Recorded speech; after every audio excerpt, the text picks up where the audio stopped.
እኔ ቀናተኛ አንቺን ሁሉ ወዳጅ ታዲያ እንዴት ይኖራል ክብሬ እንድትናነዳጅ አለ የዙ። ዛሬ የዙ የቅናት መንፈስ ይታይበታል። የተወጋ ይሆን ትላላችሁና እዮብ በጣም ነው ያሳቀኝ። የምር በጣም ይችላል እኮ እንዴት አድርጓል ደግሞ እውነት ለመናገር 9 ወሩ እንግዲህ ዩቱብ እንኳ ከከፈተ ማለት ነው 9 ወር ሆኖታል። የመጀመሪያ ቪዲዮ ግን በጣም ጎርምሷል። ማሻአላ። አሰላሙ አለይኩም ወራህመቱላሂ ወበረካቱሁ። ወዲና የተከበራችሁ ቻናል ቤተሰቦች እንዴት ናችሁ? ዳዳዳችሁ ወይ ሁሉ ሰላም ሁሉ መልካም በያላችሁበት ሰላማችሁ ይብዛልኝ። ለቻናል አዲስ ከሆናችሁ ቪዲዮውን ስትጀምሩት ላይክ ያደረጋችሁ ሀሳብ አስተያየታችሁን ኮሜንት ላይ አስቀምጥልኝ። የነ ሄሉስ ፍቅር እንዴት ታዩታላችሁ? እና ሄሉሽ አምሮባታል ዝንጥላ መታለይ ትላላችሁ። ጨጓራዋን ያሳረሯት ማለት ነው። ጨጓራዋ ተልጧል ዛሬ። እንደኔ ዶሮ ጨጓራ ቢሆን ያላት ተቃጥላ የማያዋጣት ግን ለዛውም ተናደል። ሄሉ ስትናደድ የምር እንደነገርኳቸው ብዙ ጊዜ እነሱን ፕራንክ የሚሰሩ አይነት ሰዎች ናቸው። ለማንኛውም ሁኔታ ሲገናኙ ፕራንክ እንዳለ እንኳን እነሱ እኛን እንጠራጥራለን። ግን በጣም ነው የሚናደዱት። ሳያስቡት በቃ ተናደው ነው የምታዩቸውና እንግዲህ ኢዮብ ሁለታቸውንም ፕራንክ አድርጓቸዋል። እንግዲህ ፕራንክ በሚያደርጋቸው መልኩ ጎበዝ ነው። ግን የምር ኢዮብ ማለት በጣም ከባድ ሰው ነው እና የሁለታቸውንም ፊሊንግ ነው ያየው። ግን ከሁለታቸው የሚያየነው ነገር በተለይ እዙ ላይ በጣም ተናዷል። ሄሉ ደግሞ ያው ከልቦ ያለውን ነገር ስለምትናገር ትናደዳለች። እኔም በሌለሁበት ቦታ ሰው ሲያናደኝ ወላሂ እንደሷ ነኝ። በቃ ቀይር ነው ምለው። ሀታ ላለመበለጥ እንኳን በሞክር ማለት ነው ዝም ነው የሚያደርገኝ። መናገር አልችልም። በቃ ከዛ በኋላ ያለው ነገር አያስደስተኝም። በቃ ዝም ለማለት በሞክር እንኳን በጣም ይደብረኛል። ና እሷ ራሱ በቃ ፊቷ ላይ ነው የሚነበብባት ስትናደድ እና በጣም ነው ያናደዳት ማለት ነው። እና ለሁለታቸውን ፕራንክ አድርጓቸዋል። በመቀጠል እንግዲህ ኢዮብ በስንት ሰዓት ጊዜው ነው የተመለሰው። ወዴት እንደሄደ ባናውቅም ሊሄድ ነው ብላ ነበር። እንግዲህ 9 ወር በላይ ሆኖታል። ግን አሁን ያው ቻናሉን በስንት ቪዲዮዎች ነበር እንደዛ እንትን ያለለት። አሁን ደግሞ እንደ አዲስ ሊሰራ ይመስለኛል። ያው ቻናሌ ላይክ ሰብ አድርጉልኝ እያለ ሰምቼዋለሁ ትላላችሁ። በድጋሚ ስለመጣ ግን ደስ ይላል።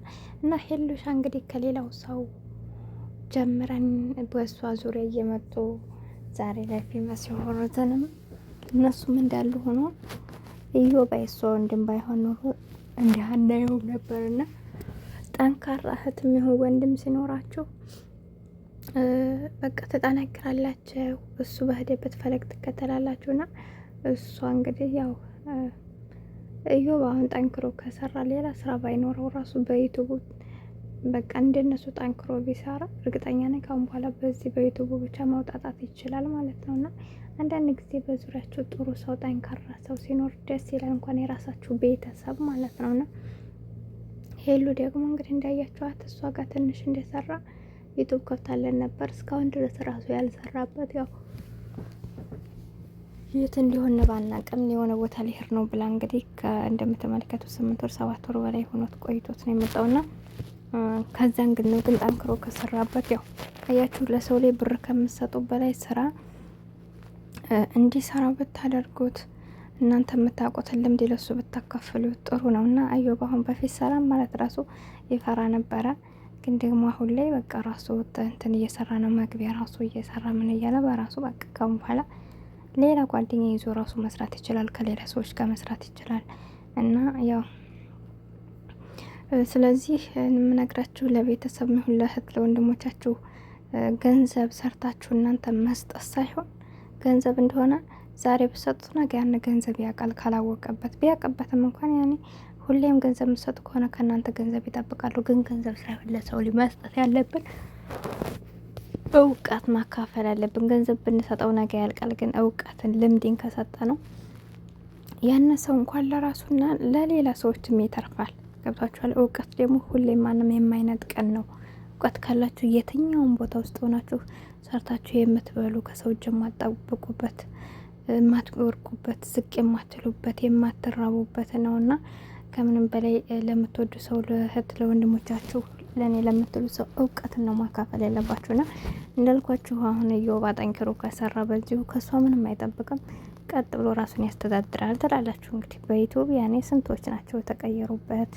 ብዙ ሰዎች እንግዲህ መኪና የሚገዙት የዛሬ ዓመት የነበረ ማንነታቸው ተቀይሮ ዛሬ ላይ ትልቅ ደረጃ የደረሱ ሁሉም ዩቲዩበሮች ናቸውና ስለዚህ ጠንክሮ ለሰራ ሰው ጥሩ ደረጃ የሚደረስበት ስለሆነ እሷ ደግሞ ለወንድሟ እንግዲህ ያው ከፍታ በስጦታ መልካ በርክተልታለች። ካሁን በኋላ ቀጥ ብሎ ከሰራ ራሱን ይችልላታል። እና እናንተም ብትሆኑ በተለይ እዚህ አረብ ሀገር ላይ ስንሆን እኛ ሰርተን ለቤተሰብ ዛሬ 10 ሺህ ነገ 10 ሺህ ከነገ ወዲያ እንደዚሁ እያደረግን በወር በሁለት ወር እንሰጣል። ግን ወላሂ ይህ 10 ሺህ 20 ሺህ የምንልክላቸው ምንም አይውልም። በቃ አንድ ነገር ይገዙበታል፣ ይጣጡበታል፣ የሆነ ነገር ያደርጉታል። በቃ የሆነ ነገር ይገዛሉ፣ ያልቃል። ነገም ከእናንተ ይጠብቃሉ። ግን እሳ የሆነ እውቀት ያለው ነገር መስራት የሚችሉ ከእናንተ ያላቸውን ልምድ ብታካፍሏቸው፣ በትንሽዬ ነገር አንዴ ብትሰጧቸው፣ በዛች እየተቅናኑ ጥሩ ደረጃ ይደርሳሉ። ራሳቸውን ይችላሉ፣ ከእናንተ አይጠብቁም ማለት ነውና ይህን ነገር ልምድ አድርጉ ለማለት እወዳለሁኝ።